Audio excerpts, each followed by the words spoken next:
calor sufocante abraçava seus corpos como serpentes invisíveis, ondas de ar escaldante que distorciam a realidade ao redor, enquanto as chamas se erguiam em línguas vorazes, lambendo o ar com sede insaciável.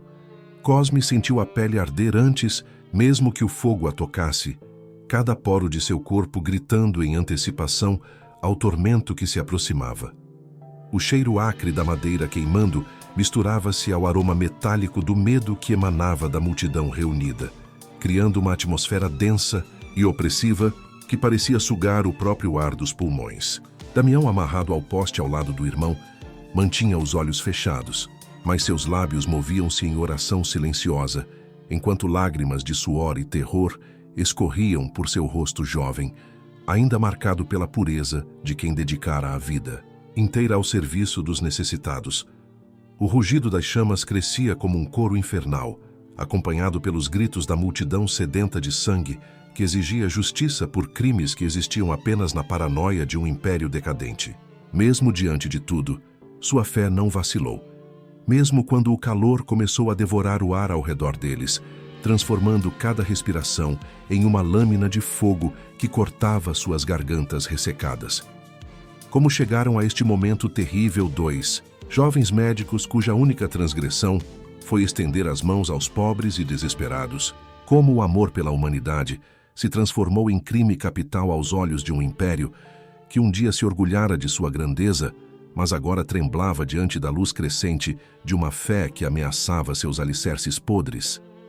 Cosme e Damião nasceram na Arábia, em uma época em que o mundo romano ainda pulsava com a ilusão de sua eternidade, mas já carregava em seu ventre as sementes de sua própria destruição. Filhos de uma família cristã que vivera às escondidas sua fé durante as perseguições mais brutais, os gêmeos cresceram respirando o aroma da clandestinidade sagrada, onde cada oração era um ato de resistência e cada gesto de caridade um desafio silencioso ao poder estabelecido. Sua mãe, Teodora, uma mulher de rara beleza espiritual, sussurrava-lhes nas noites escuras as histórias dos mártires que vieram antes, plantando em seus corações jovens as sementes de uma fé que cresceria como árvore frondosa em solo árido. O pai, um comerciante próspero que conseguira manter sua família longe dos olhos inquisidores das autoridades, ensinou-lhes que a verdadeira riqueza residia não nos cofres repletos de ouro, mas na capacidade de aliviar o sofrimento alheio. A infância dos gêmeos transcorreu como um jardim secreto, protegido das tempestades do mundo exterior, onde cada dia era uma dádiva silenciosa e cada sorriso trocado entre os irmãos era um hino de gratidão ao Criador. A casa onde cresceram exalava o perfume suave do incenso queimado em orações noturnas, misturado ao aroma das ervas medicinais que sua mãe cultivava em pequenos vasos escondidos no quintal, longe dos olhares curiosos dos vizinhos. O som de suas vozes infantis ecoava pelas paredes de pedra quando recitavam os salmos que decoraram antes mesmo de aprender a ler, criando uma sinfonia doméstica que aquecia o coração de Teodora nas longas noites de vigília, quando temia que a perseguição finalmente encontrasse sua família. Os meninos brincavam entre si com a inocência típica da infância, mas já demonstravam uma compaixão incomum pelos menos afortunados, dividindo seus poucos brinquedos com os filhos dos escravos e oferecendo sua comida aos mendigos que ocasionalmente apareciam em sua porta. Teodora observava esses gestos com uma mistura de orgulho e apreensão, sabendo que a bondade extrema, em tempos de crueldade sistemática, poderia ser tanto uma bênção quanto uma maldição. Aquilo que o mundo tentou apagar já se manifestava então em forma de semente divina no coração dos meninos. Quando alcançaram a adolescência, Cosme e Damião revelaram uma inteligência extraordinária para as artes médicas, como se houvessem nascido com o dom divino de enxergar além da superfície das doenças, penetrando nas camadas mais profundas do sofrimento humano.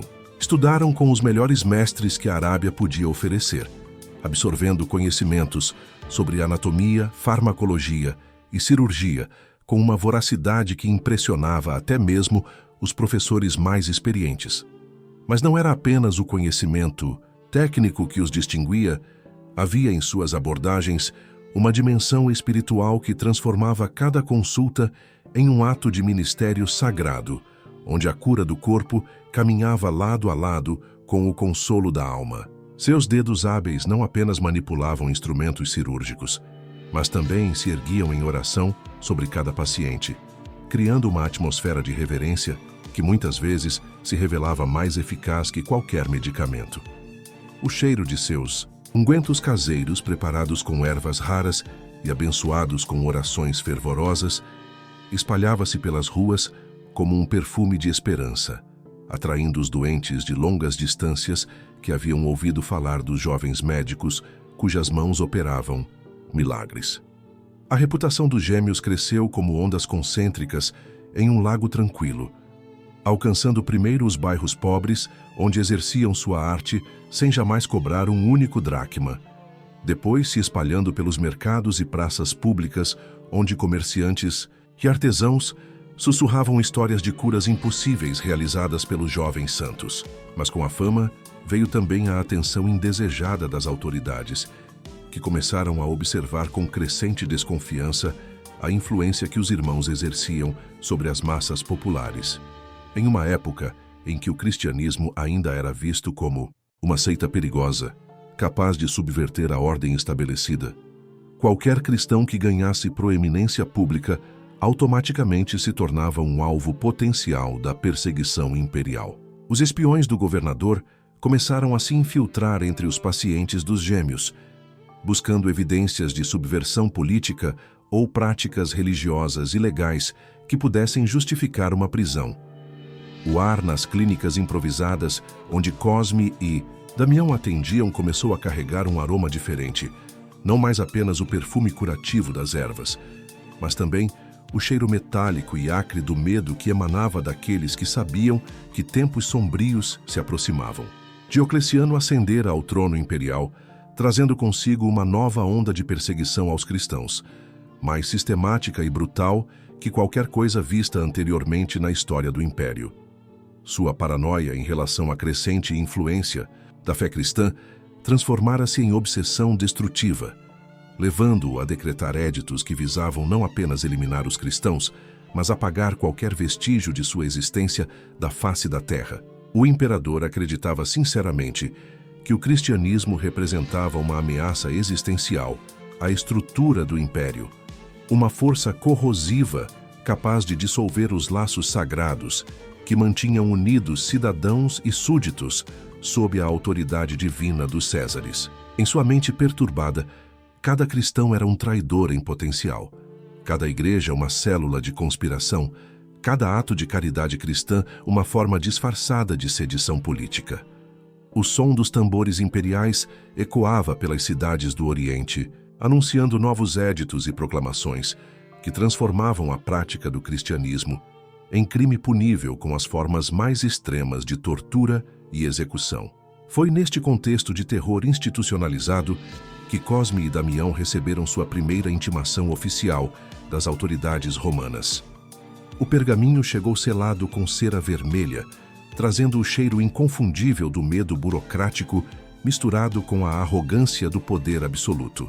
O mensageiro imperial, um homem de semblante severo vestido com a túnica escarlate dos funcionários de alto escalão, entregou o documento com gestos mecânicos que traíam sua própria apreensão diante da tarefa que lhe fora confiada. O texto era direto e ameaçador.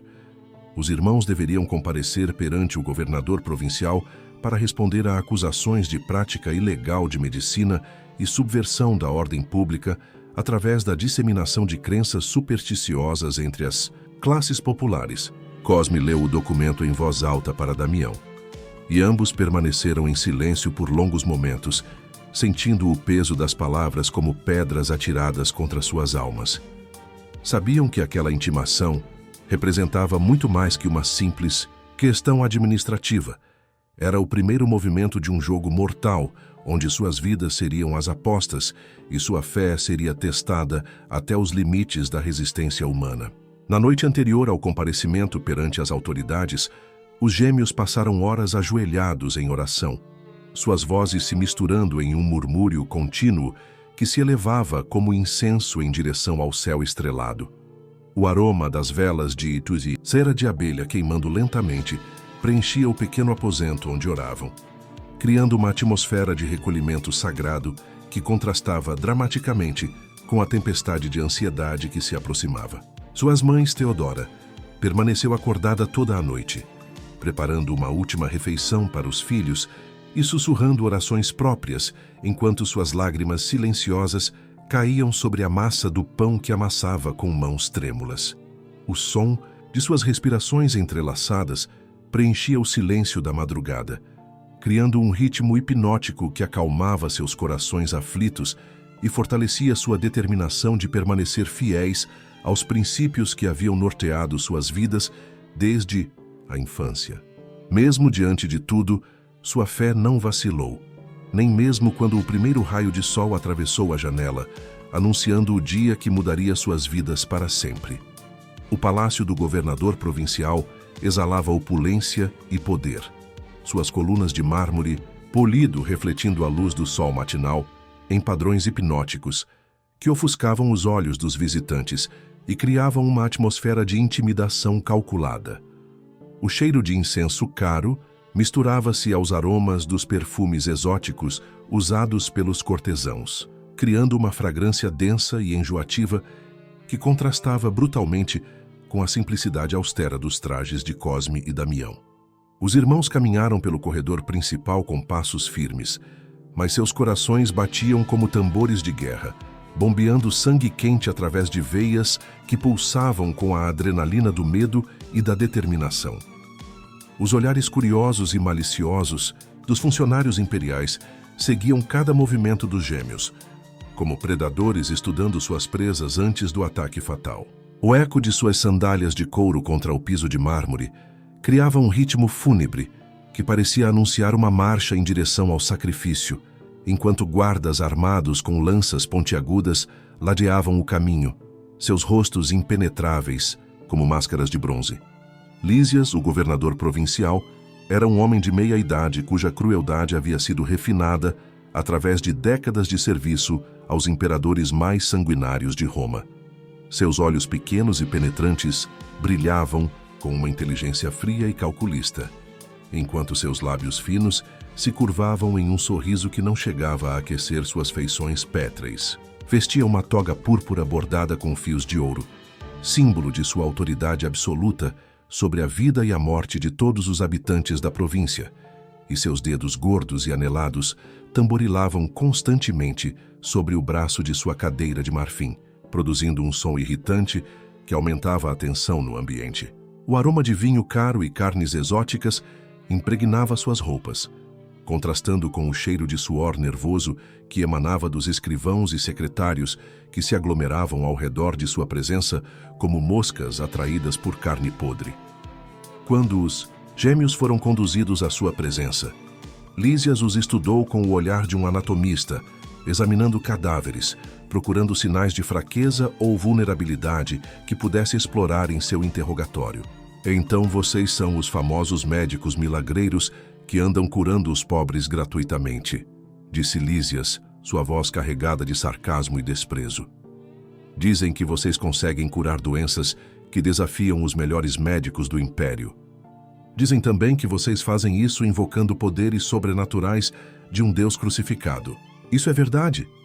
As palavras saíram de sua boca como gotas de veneno, cada sílaba calculada para humilhar e intimidar os jovens que se mantinham eretos diante dele, suas espinhas dorsais retas como lanças e seus olhares firmes como escudos contra a tempestade de ódio que se aproximava.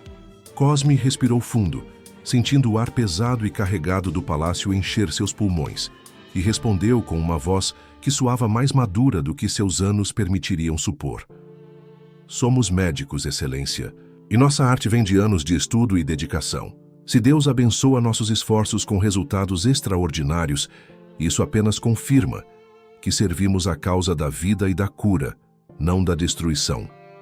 A resposta ecoou pelo salão como um desafio silencioso, criando ondas de tensão que se espalharam entre os presentes como ondas em um lago perturbado.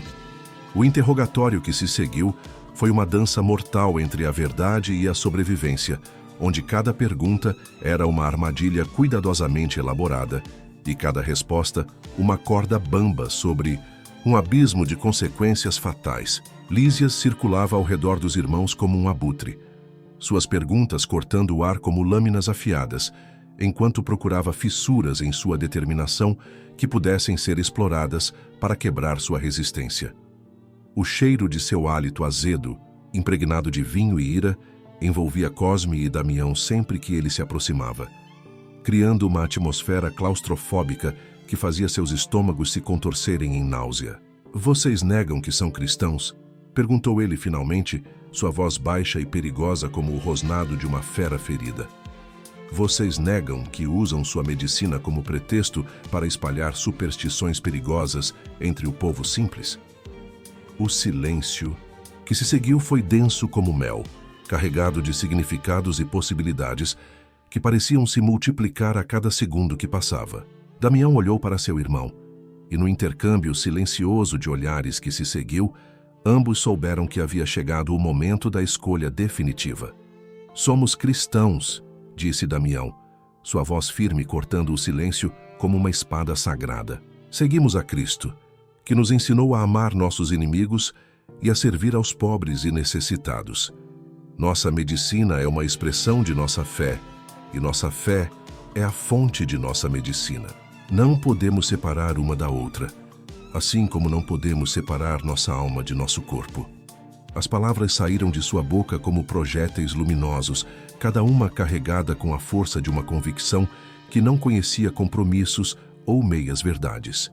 O efeito no salão foi imediato e dramático. Alguns cortesãos recuaram, como se tivessem sido atingidos por raios, enquanto outros se inclinaram para a frente com curiosidade mórbida, como espectadores de uma execução pública.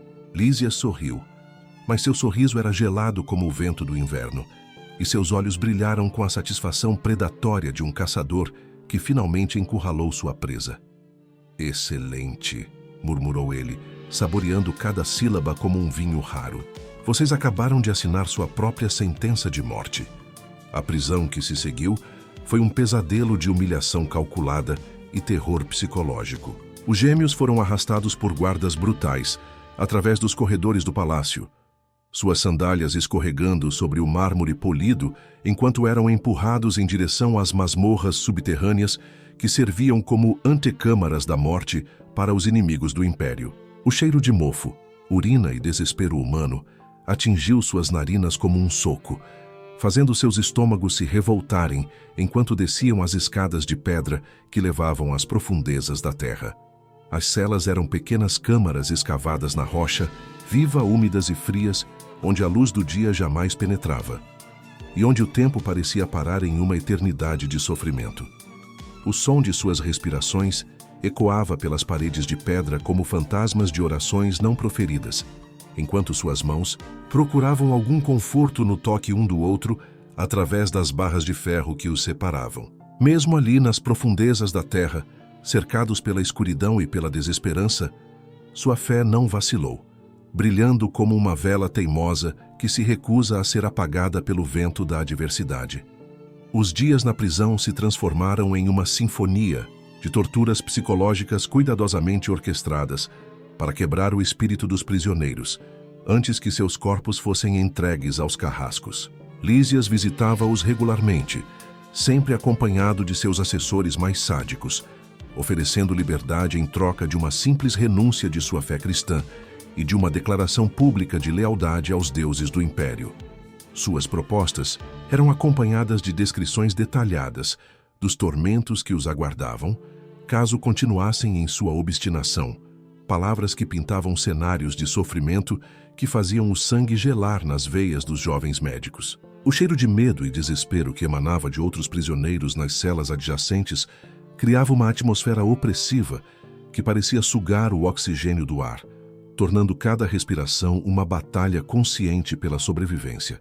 Mas Cosme e Damião encontraram força um no outro, suas vozes se unindo em orações que ecoavam pelas galerias subterrâneas como hinos de resistência, criando ondas de esperança que se espalhavam entre os outros prisioneiros como luz em meio às trevas. As primeiras torturas foram sutis, quase científicas em sua crueldade refinada. Privação de sono, jejum forçado, exposição alternada ao calor e ao frio extremos.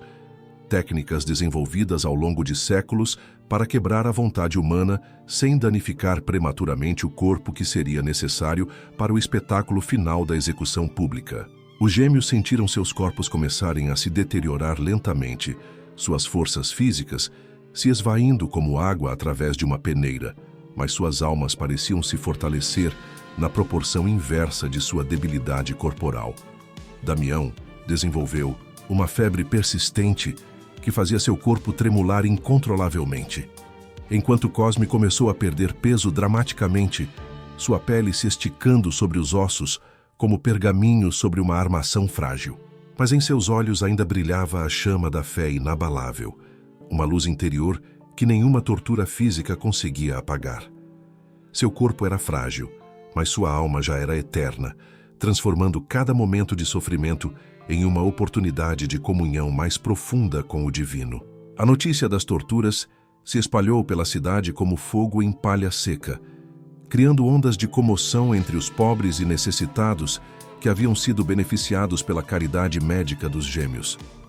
Pequenos grupos de cristãos começaram a se reunir, em segredo, orando pela libertação dos jovens santos e organizando protestos silenciosos que consistiam em jejuns coletivos e vigílias noturnas. O aroma do incenso queimado em orações desesperadas pairava sobre os bairros pobres, como uma nuvem de esperança e súplica, enquanto mulheres vestidas de luto caminhavam pelas ruas, sussurrando preces e distribuindo esmolas em nome dos prisioneiros. Algumas das pessoas que haviam sido curadas por Cosme e Damião arriscaram suas próprias vidas, tentando subornar guardas ou interceder junto a autoridades menores, mas seus esforços apenas serviram para aumentar a lista de suspeitos cristãos, que deveriam ser vigiados pelas forças de segurança imperial.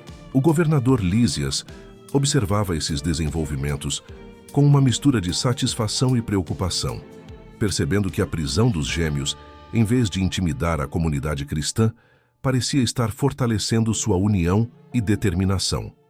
Foi então que ele decidiu acelerar o cronograma da execução, convencido de que apenas a morte espetacular dos dois médicos seria capaz de quebrar definitivamente o espírito de resistência que começava a se manifestar entre os cristãos da região. A sentença foi anunciada publicamente através de pregoeiros que percorreram as ruas principais da cidade, suas vozes roucas ecoando entre os edifícios como corvos anunciando desgraça. Cosme e Damião seriam queimados vivos na praça central, em uma pira especialmente construída para a ocasião, servindo como exemplo para todos aqueles que ousassem desafiar a autoridade imperial e a supremacia dos deuses tradicionais de Roma. A data da execução foi marcada para coincidir com um festival religioso em honra a Júpiter, transformando o martírio dos gêmeos em uma oferenda blasfema aos deuses pagãos que eles haviam rejeitado. O cheiro de madeira sendo cortada e empilhada começou a impregnar o ar da cidade, misturando-se aos aromas habituais do mercado e das cozinhas domésticas para criar uma fragrância sinistra que lembrava constantemente aos habitantes o espetáculo de horror que se aproximava. Na última noite antes da execução, um sacerdote cristão conseguiu subornar um guarda para ter acesso à cela dos gêmeos por alguns minutos preciosos. O homem de cabelos brancos e rosto marcado pelas provações de uma vida inteira dedicada ao ministério clandestino, trouxe consigo o aroma familiar do óleo santo e o consolo de palavras sagradas que pareciam carregar em si mesmas o poder de transformar o sofrimento em glória. Suas mãos trêmulas, mas firmes, traçaram o sinal da cruz sobre as testas dos jovens médicos, enquanto sua voz sussurrava palavras de encorajamento que ecoaram nas profundezas de suas almas como música. Celestial, vocês foram escolhidos para um privilégio especial, murmurou ele, suas lágrimas caindo sobre os rostos emaciados dos gêmeos. Vocês seguirão o caminho que o próprio Cristo trilhou, transformando sua morte em vitória e seu sofrimento em semente de vida eterna. Cosme e Damião receberam essas palavras como bálsamo para suas feridas espirituais, sentindo suas forças se renovarem milagrosamente mesmo quando seus corpos se encontravam no limite extremo da resistência física. O amanhecer do dia da execução chegou com um céu vermelho sangue, que parecia refletir a violência que estava por vir. O ar estava pesado e imóvel, carregado de presságios que faziam os pássaros evitarem voar sobre a cidade e os cães uivarem inquietos nos quintais das casas. Uma multidão começou a se formar na praça central desde as primeiras horas da manhã. Uma mistura heterogênea de curiosos mórbidos, fanáticos religiosos sedentos de sangue cristão e cristãos secretos que vieram testemunhar o martírio de seus irmãos na fé. O cheiro de corpos suados e ansiosos misturava-se aos aromas dos vendedores ambulantes que aproveitavam a ocasião para vender comida e bebida, criando uma atmosfera de feira popular que contrastava grotescamente com a tragédia que estava prestes a se desenrolar. A pira havia sido erguida no centro da praça, uma construção imponente de madeira seca e palha que se elevava como uma pirâmide mortuária em direção ao céu, cercada por tochas que aguardavam o momento de transformar a estrutura em um inferno terrestre.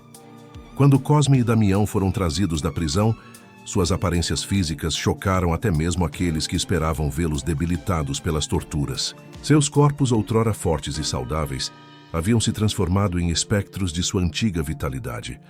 Com pele pálida e transparente, esticada sobre ossos proeminentes e olheiras profundas que faziam seus olhos parecerem cavernas escuras em rostos cadavéricos.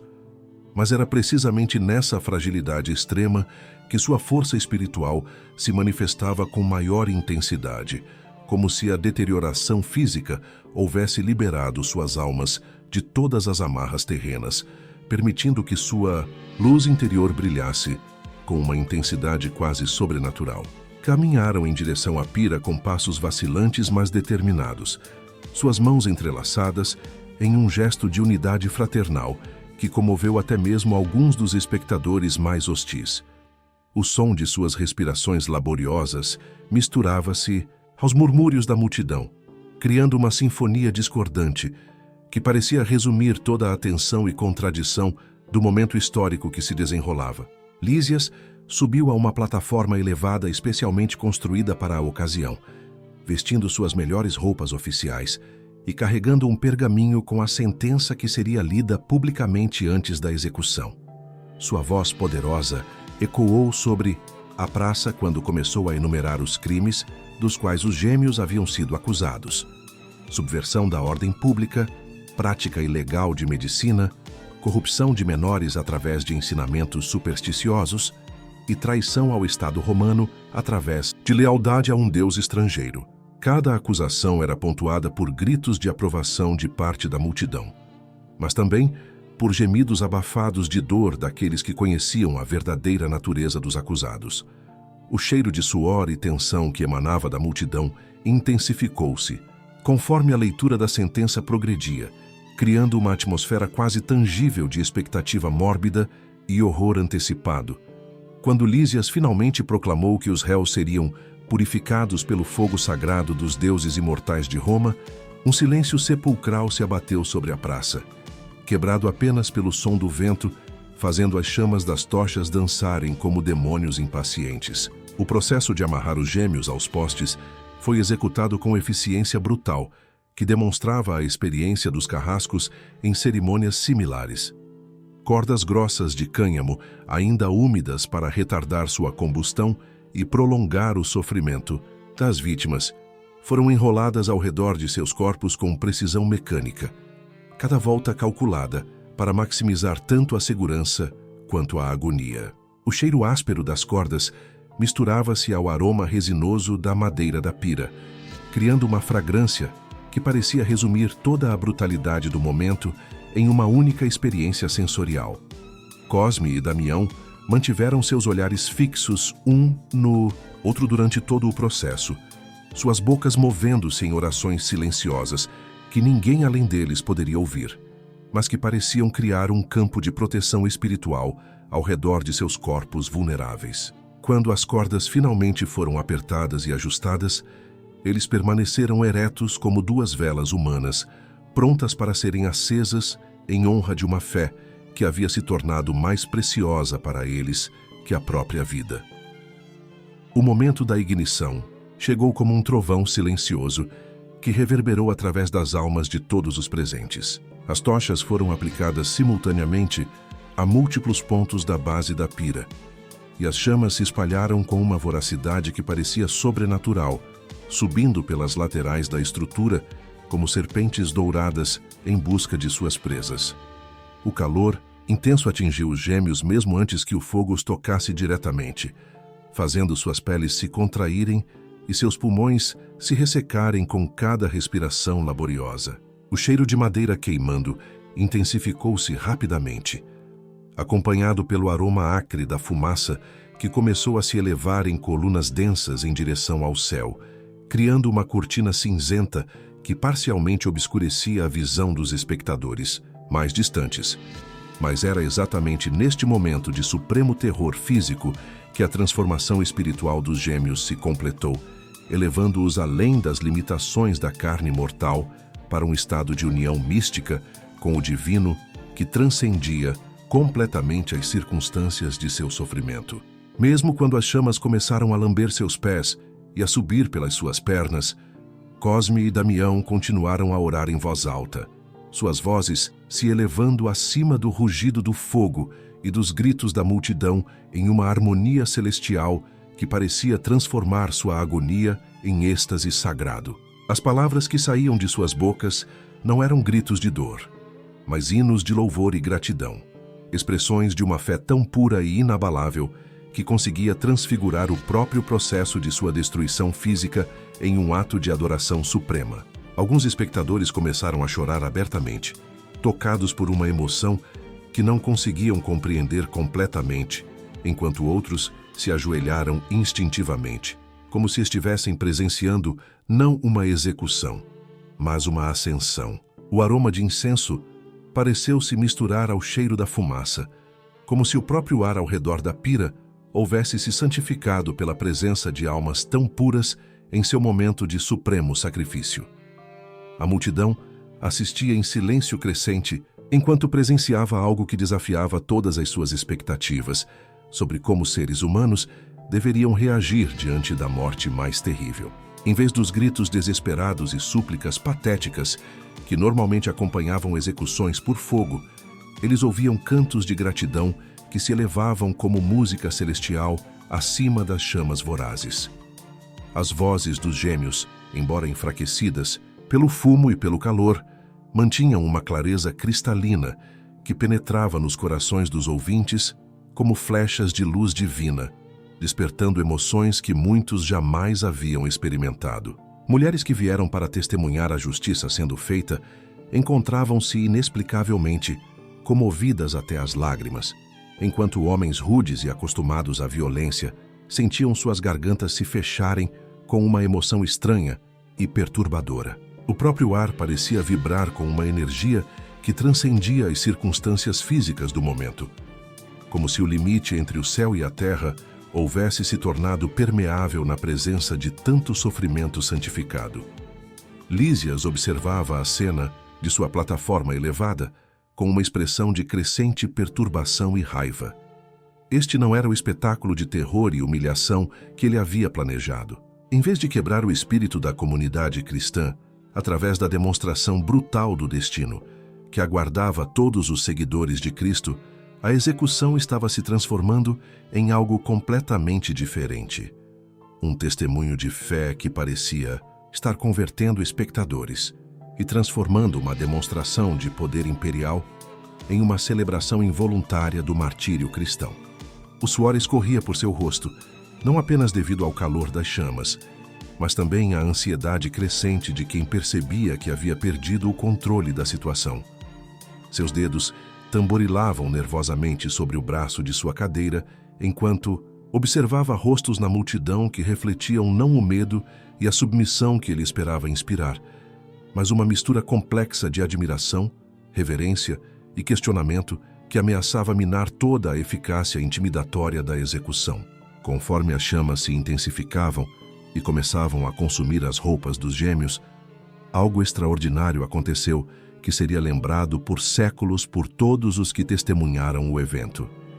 Em vez de se contorcerem em agonia ou implorarem por misericórdia, Cosme e Damião pareciam se elevar espiritualmente acima de sua situação física, seus rostos transfigurados por uma expressão de paz transcendente que desafiava qualquer explicação racional. Suas vozes se uniram em uma oração final, que ecoou pela praça com uma força sobrenatural, pedindo perdão não para si mesmos, mas para seus executores, e implorando a Deus que abençoasse todos os presentes com a graça da compreensão verdadeira. As palavras saíram de suas bocas como pétalas de flores celestiais, carregando consigo um perfume espiritual que parecia neutralizar o cheiro acre da fumaça e da carne queimada, criando ao redor da pira uma atmosfera que muitos descreveram, posteriormente como paradisíaca. O momento exato em que suas almas deixaram seus corpos terrenos foi marcado por um fenômeno que desafiou todas as explicações naturais e permaneceu gravado na memória coletiva como um milagre incontestável. Uma luz dourada e suave pareceu emanar dos corpos dos mártires, visível mesmo através das chamas intensas, como se suas essências espirituais estivessem se libertando das limitações da carne mortal e ascendendo em direção aos céus em uma manifestação tangível de glória divina. O silêncio que se abateu sobre a multidão naquele instante foi absoluto e sagrado, quebrado apenas pelo crepitar das chamas que continuavam a consumir a pira agora vazia de vida, mas ainda radiante com a memória da presença que acabara de partir. Muitos espectadores se ajoelharam espontaneamente, incapazes de resistir ao impulso de reverenciar algo que transcendia completamente sua compreensão, mas que tocava suas almas com uma verdade inegável sobre a natureza da fé verdadeira e do amor sacrificial. Nas horas que se seguiram à execução, relatos extraordinários começaram a circular pela cidade com uma velocidade que surpreendeu até mesmo os espiões mais eficientes do governador. Pessoas que haviam estado presentes na praça descreviam visões de anjos ao redor da pira, aromas celestiais que neutralizaram o cheiro da queima e uma sensação de paz sobrenatural que havia tomado conta de seus corações no momento exato da morte dos gêmeos. Mais perturbador ainda para as autoridades eram os relatórios de curas milagrosas, ocorrendo entre aqueles que haviam testemunhado a execução, cegos que recuperaram a visão, paralíticos que voltaram a andar e doentes desenganados que experimentaram recuperações instantâneas e inexplicáveis. O cheiro de flores frescas começou a ser relatado em locais onde os gêmeos haviam praticado medicina, mesmo em pleno inverno, quando nenhuma flor deveria estar florescendo, criando uma fragrância persistente que servia como lembrança constante de sua presença contínua, além da morte física. Lísias tentou desesperadamente suprimir essas narrativas através de intimidação e ameaças, mas descobriu que estava lutando contra uma força que transcendia completamente sua autoridade política. Quanto mais brutalmente tentava silenciar as testemunhas, mais as histórias se multiplicavam e se espalhavam, ganhando detalhes adicionais e poder emocional com cada recontagem. A execução, que deveria ter servido como ponto final da influência dos gêmeos, havia se transformado em seu verdadeiro começo, lançando sementes de fé que germinaram nos corações de centenas de pessoas e criaram uma rede de resistência espiritual que se revelou muito mais perigosa para o Império do que os próprios mártires vivos jamais haviam sido. O governador passou noites insones tentando desenvolver estratégias para conter o que percebia claramente como uma catástrofe de relações públicas que ameaçava se transformar em rebelião religiosa em massa. A transformação na atmosfera da cidade foi gradual, mas inegável. Os bairros pobres onde Cosme e Damião haviam exercido sua medicina começaram a exibir uma vitalidade espiritual que contrastava dramaticamente com a opressão e desespero que caracterizavam a vida sob o domínio imperial. Pequenos santuários improvisados apareceram nos locais onde os gêmeos haviam realizado curas notáveis, decorados com flores silvestres e velas que queimavam constantemente, mantidas acesas por uma corrente interminável de devotos anônimos. O aroma de cera de abelha e incenso caseiro começou a competir com os cheiros habituais de pobreza e doença, criando bolsões de fragrância sagrada que serviam como oásis espirituais em meio ao deserto urbano da opressão romana.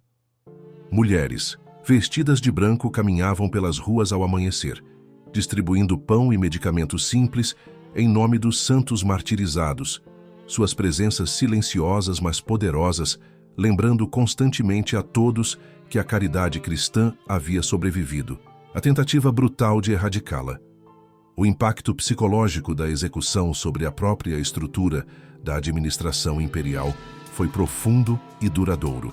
Muitos funcionários de baixo e médio escalão que haviam participado da perseguição aos cristãos por obrigação profissional rather than convicção pessoal, começaram a questionar secretamente a justificação moral de suas ações. O cheiro de medo que sempre acompanhara as políticas anticristãs foi gradualmente substituído por algo muito mais perigoso para a estabilidade do regime: o aroma da dúvida e do questionamento interno. Guardas que haviam conduzido os gêmeos à execução relatavam pesadelos recorrentes onde os rostos pacíficos dos mártires os perseguiam, enquanto carrascos experimentados confessavam em privado sua relutância crescente em participar de futuras execuções de cristãos. A própria eficácia da máquina de terror imperial começou a se corroer por dentro, minada não pela resistência externa, mas pela erosão gradual da certeza moral que havia sustentado sua brutalidade sistemática. Teodora, a mãe dos gêmeos, sobreviveu apenas por alguns meses à execução de seus filhos, mas esses meses finais de sua vida foram marcados por uma transformação espiritual que a elevou à categoria de santa venerável entre os cristãos da região. Apesar da dor insuportável da perda, ela encontrou força para se tornar uma fonte de consolação e orientação para outros pais que haviam perdido filhos nas perseguições, sua casa se transformando em um centro não oficial de apoio espiritual e emocional para a comunidade cristã em luto. O aroma de suas lágrimas, que pareciam carregar consigo o perfume do sacrifício santificado, impregnava as roupas de todos os que a visitavam, criando uma fragrância de compaixão maternal que se espalhava pela cidade como uma bênção silenciosa. Quando finalmente partiu para se reunir com seus filhos no além, sua morte foi acompanhada por relatos de visões onde Cosme e Damião apareciam para recebê-la, suas formas luminosas restauradas à beleza e vitalidade que haviam possuído antes das torturas, confirmando para os fiéis que o sofrimento terreno era apenas uma passagem temporária para uma glória eterna. Os anos que se seguiram à execução viram o florescimento de uma tradição hagiográfica que transformou Cosme e Damião em símbolos poderosos da resistência cristã à opressão imperial. Suas histórias foram contadas e recontadas em reuniões secretas, cada narrativa adicionando camadas de significado espiritual e simbolismo teológico, que elevaram os jovens médicos da condição de mártires locais para a de santos universais, cuja influência transcendia fronteiras geográficas e culturais. O cheiro de manuscritos sendo copiados à luz de velas, pergaminhos impregnados com o aroma de tinta fresca e devoção concentrada, espalhou suas histórias por todo o império, criando uma rede de veneração que se revelou impossível de erradicar mesmo através das perseguições mais sistemáticas. Cada cópia de sua história que circulava era como uma semente lançada em solo fértil, germinando em comunidades cristãs que encontraram nos gêmeos mártires um modelo de como transformar o sofrimento em vitória espiritual. A ironia histórica da situação não passou despercebida aos observadores mais perspicazes da época. Lísias, que havia orquestrado a execução para demonstrar o poder absoluto do império sobre seus súditos cristãos, descobriu que havia inadvertidamente criado dois dos mais poderosos símbolos de resistência espiritual que o cristianismo primitivo já havia conhecido. Sua tentativa de usar o terror como ferramenta de controle social havia se voltado contra ele de forma espetacular, transformando-se em um catalisador para a expansão acelerada da fé que ele procurava erradicar. O governador passou seus últimos anos obcecado com a memória da execução, relatando pesadelos onde as vozes dos gêmeos ecoavam em suas câmaras privadas, cantando hinos de perdão que tornavam seu sono uma tortura constante. Quando finalmente morreu alguns anos depois, sua morte foi marcada não por cerimônias oficiais de honra, mas por um silêncio constrangedor que refletia o reconhecimento tácito de que sua vida havia se tornado um símbolo do fracasso da estratégia imperial de supressão religiosa através da violência extrema. A medicina praticada por Cosme e Damião durante suas vidas terrenas evoluiu, após suas mortes, para uma tradição de cura espiritual que combinava elementos de fé cristã com conhecimentos médicos práticos transmitidos através de gerações de discípulos secretos. Pequenos grupos de curandeiros cristãos começaram a se formar em toda a região, invocando os nomes dos santos mártires em suas práticas e relatando sucessos terapêuticos que desafiavam explicações puramente científicas. O aroma de ervas medicinais misturado com incenso sagrado tornou-se a assinatura olfativa desses curandeiros, criando uma fragrância distintiva que os identificava imediatamente como seguidores da tradição estabelecida pelos Gêmeos Santos. Suas clínicas clandestinas, escondidas em porões e cavernas, exalavam essa fragrância característica que servia simultaneamente como identificação para os necessitados e como advertência para os perseguidores, um código olfativo que permitia que a rede de caridade médica cristã operasse eficientemente mesmo sob as condições mais repressivas. O culto aos santos Cosme e Damião transcendeu rapidamente as fronteiras da região onde haviam vivido e morrido, espalhando-se por todo o Império Romano, através das rotas comerciais e das redes de comunicação cristã, que conectavam comunidades amplamente dispersas. Comerciantes cristãos carregavam pequenos ícones dos gêmeos em suas bagagens, não apenas como objetos de devoção pessoal, mas como talismãs de proteção que acreditavam garantir viagens seguras e negócios prósperos. O cheiro de óleo, consagrado usado para ungir esses ícones, criou uma fragrância sagrada, que se tornou associada com boa sorte e proteção divina, levando mesmo alguns pagãos a procurar essas relíquias como amuletos poderosos.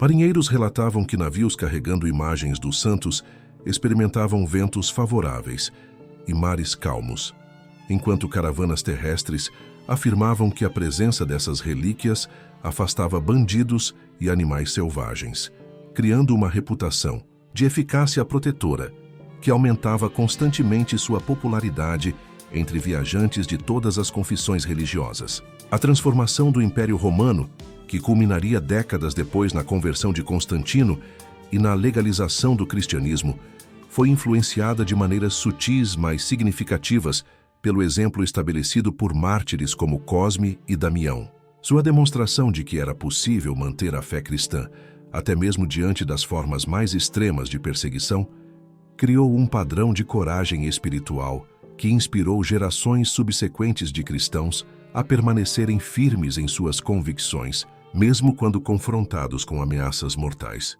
O aroma de coragem que emanava de suas histórias, uma fragrância espiritual que combinava determinação, compaixão e fé inabalável, permeou a atmosfera cultural do Império de forma tão profunda que mesmo imperadores posteriores tiveram que reconhecer que a tentativa de erradicar o cristianismo através da violência havia se revelado não apenas ineficaz, mas contraproducente. Cada mártir criado pelas perseguições se tornava uma semente de conversão que germinava nos corações de dezenas de outras pessoas, criando um efeito multiplicador que acabou transformando o cristianismo de seita perseguida em religião oficial do Império.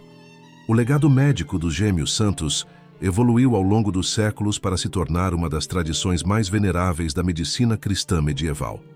Hospitais e casas de cura dedicados a São Cosme e São Damião foram estabelecidos em toda a cristandade, cada um deles procurando emular o exemplo dos santos através da combinação de competência médica com caridade incondicional. O cheiro característico desses estabelecimentos, uma mistura de ervas medicinais, incenso litúrgico e o aroma indefinível da compaixão humana em ação, tornou-se um dos perfumes mais reconfortantes da Idade Média, associado instantaneamente com cura, esperança e alívio do sofrimento. Médicos cristãos de todas as especialidades adotaram os gêmeos santos como patronos, invocando seus nomes antes de cirurgias difíceis e atribuindo sucessos terapêuticos inexplicáveis à intercessão celestial dos mártires. Mesmo na medicina moderna, alguns profissionais de saúde cristãos continuam a honrar a tradição estabelecida por Cosme e Damião, vendo em sua prática profissional não apenas uma carreira, mas uma vocação sagrada que ecoa o ministério de cura estabelecido pelos santos gêmeos há quase 2 milênios. A influência dos santos na arte cristã primitiva foi imediata e profunda, inspirando algumas das mais belas representações de martírio e fé inabalável que a tradição iconográfica cristã já produziu. Afrescos em catacumbas romanas mostravam os gêmeos não no momento de seu sofrimento, mas em suas atividades de cura, rodeados por pacientes agradecidos e banhados em luz celestial que sugeria sua natureza santa, mesmo durante suas vidas terrenas. O aroma de pigmentos frescos, misturados com orações sussurradas por artistas devotos, impregnava essas obras com uma qualidade espiritual que transcendia sua beleza meramente estética, criando ícones que funcionavam como janelas para o divino. Escultores medievais criaram representações dos santos que capturavam não apenas suas aparências físicas, mas também a essência espiritual de sua dedicação aos pobres e doentes, suas faces esculpidas irradiando uma compaixão que parecia viva mesmo na pedra fria. Essas obras de arte se tornaram focos de peregrinação e veneração, seus ambientes impregnados com o perfume de velas votivas e orações fervorosas que criavam atmosferas de devoção intensa, onde milagres eram frequentemente relatados. A festa litúrgica de São Cosme e São Damião, celebrada no dia 26 de setembro, evoluiu ao longo dos séculos para se tornar uma das observâncias mais populares do calendário cristão, especialmente em comunidades onde a medicina e a caridade são valorizadas. O aroma de comidas especiais preparadas para a celebração, muitas delas receitas tradicionais que supostamente foram favoritas dos santos durante suas vidas, preenche casas e igrejas com fragrâncias que conectam os fiéis contemporâneos com a memória dos mártires de forma visceral e emocional. Procissões em honra dos santos carregam o perfume de flores frescas e incenso através das ruas, criando corredores de fragrância sagrada que transformam espaços urbanos ordinários em vias de peregrinação temporárias. Crianças são frequentemente batizadas com os nomes de Cosme e Damião durante essas celebrações, seus pais esperando que herdem algo da compaixão e dedicação ao serviço que caracterizaram os santos gêmeos, criando assim uma continuidade nominativa que perpetua sua memória através das gerações. O paradoxo final da história de Cosme e Damião reside na constatação de que sua maior vitória foi alcançada precisamente no momento de sua aparente derrota mais completa. Quando as chamas consumiram seus corpos físicos na praça pública, elas simultaneamente liberaram suas almas para uma forma de existência que transcendia completamente as limitações terrenas, permitindo que sua influência se espalhasse muito além do que teria sido possível se tivessem vivido vidas longas e naturais. O cheiro da fumaça de suas piras, que deveria ter marcado o fim de sua influência subversiva, na verdade se transformou no incenso que santificou sua memória e a espalhou por todo o mundo conhecido. Aquilo que o mundo tentou apagar tornou-se eterno, demonstrando a futilidade fundamental de tentar destruir ideias através da eliminação física daqueles que as incorporam. O fogo que deveria ter reduzido os gêmeos a cinzas acabou transformando-os em luz perpétua, que continua a iluminar o caminho para todos aqueles que procuram combinar competência profissional com amor sacrificial pelos necessitados. Seus corpos eram frágeis, mas suas almas já eram eternas, e na transformação daquele sofrimento terreno em glória celestial reside a essência da vitória cristã sobre a morte e a opressão. Mesmo diante de tudo, sua fé não vacilou, e essa firmeza inabalável se tornou o fundamento sobre o qual Gerações futuras construíram edifícios de esperança e resistência espiritual que nenhuma perseguição conseguiu derrubar completamente. O perfume de sua santidade continua a perfumar o ar sempre que médicos cristãos estendem suas mãos em cura, sempre que a caridade é praticada sem expectativa de recompensa, sempre que alguém escolhe o amor sobre o medo diante da ameaça, da perseguição. Na eternidade de sua influência reside a prova mais eloquente de que algumas vitórias só podem ser alcançadas através da aparente derrota e que algumas vidas só realizam completamente seu propósito quando são oferecidas em sacrifício por ideais que transcendem a existência individual.